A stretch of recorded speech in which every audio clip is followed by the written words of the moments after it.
ఏపీలో ప్రకృతి అన్నదాతపై పగబట్టింది. దిగుబడి ఆశాజనకంగా ఉందని సంబరపడేలోపు ఊహించని విపత్తు రైతుల వెన్ను విరిచింది. 6 గాలం కష్టపడి పండించిన పంట చేతికందే సమయంలో కోలుకోలేని దెబ్బతీసింది. మండుటెండలో ఈదురుగాలులతో విరుచుకుపడిన వడగండ్ల వాన రైతులకు కడగండ్లు మిగిల్చింది. వరుసగా 2 రోజుల పాటు కురిసిన అకాల వర్షాల కారణంగా పంటలు నష్టపోయిన రైతులు తల్లడిల్లుతున్నా కూటమి పెద్దలు అన్నదాతల వైపు కన్నెత్తి చూడటం లేదు. ఒక్కసారిగా వాతావరణం మారి ఈదురుగాలులతో విరుచుకుపడిన అకాల వర్షాలు ఏపీలోని రైతులను కుదేలయ్యేలా చేశాయి.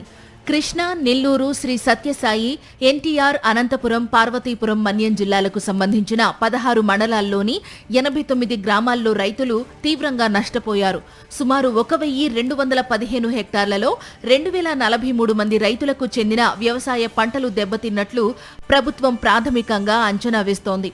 అకాల వర్షాలకు వరి, మొక్కజొన్న, మినుము, అరటి, బొప్పాయి, మామిడి, బత్తాయి రైతులు నిండా మునిగారు. మరో 15 రోజుల్లో మొక్కజొన్న కోతలు ప్రారంభమవుతాయనుకున్న సమయంలో ఈదురుగాలులతో కూడిన అకాల వర్షం రైతులకు తీరని నష్టాన్ని మిగిల్చింది. అప్పులు చేసి మరీ ఎకరాకు లక్షల్లో పెట్టుబడి పెట్టారు.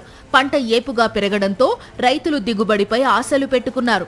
కానీ అకాల వర్షం రైతుల ఆశలను అడియాసలు చేసింది. పంట నష్టపోయి రైతులు నిరాశలో మునిగిపోతే కనీసం ప్రభుత్వ పెద్దలు కానీ సంబంధిత అధికారులు కానీ రైతులను కనీసం పట్టించుకోవటం లేదు. సో మొన్న వచ్చిన గాలి తుఫానుకి మొత్తం పడిపోయింది. పంట అంతా కింద పడిపోయింది. సో సెదలు పడతా ఉంది. చాలా ఇబ్బంది పడుతున్నాం మేము.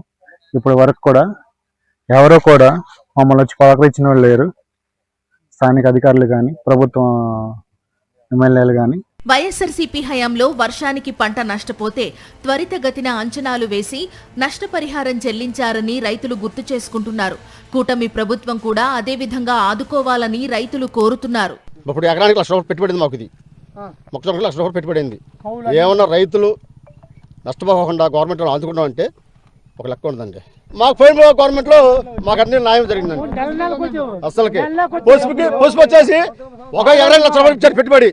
పసుపు వచ్చి వరద పోతే ₹1,00,000 పెట్టుబడి ఇచ్చారు. ఎకరానికి వచ్చేసి ₹1,00,000 పెట్టుబడి పెట్టారు. ఈ గవర్నమెంట్ రూపాయలు మాకు ఇవ్వాలా. మాకు ఏదైనా మేలు జరిగితే బాగుంటుందని మేము కోరుకుంటున్నామండి. నష్టపోయిన రైతులను మాజీ మంత్రి జోగి రమేష్, వైఎస్ఆర్సీపీ నేతలు పరామర్శించారు.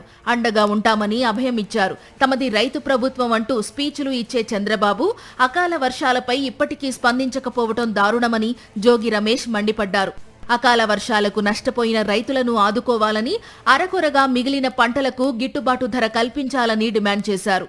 పంట చేతికొచ్చే పరిస్థితుల్లో ఎకరానికి ₹1,00,000 చేతికొచ్చే పరిస్థితుల్లో రైతులందరూ కూడా నష్టపోతే మొక్కజొన్న, మునగ, ఆకుకూరలు, కాయగూరలు అన్ని కూడా నష్టపోయి రైతులు దీనావస్థలో ఉన్నారు. వైఎస్ఆర్ కాంగ్రెస్ పార్టీ తరఫున రాష్ట్ర ప్రభుత్వాన్ని, చంద్రబాబు నాయుడిని, అదేవిధంగా వ్యవసాయ మంత్రిని డిమాండ్ చేస్తా ఉన్నాం. తప్పనిసరిగా రైతుల కష్టాలను తీర్చండి, బాధలు తీర్చండి. భార్య పుస్తెలను తాకట్టు పెట్టి మరీ పెట్టుబడులు పెట్టామని రైతులు ఆవేదన వ్యక్తం చేస్తున్నారు. ప్రభుత్వం ఆదుకోకపోతే ఆత్మహత్యలే శరణ్యమని అంటున్నారు. మరి కూటమి ప్రభుత్వం రైతులపై కనికరం చూపుతుందో లేదో చూడాలి.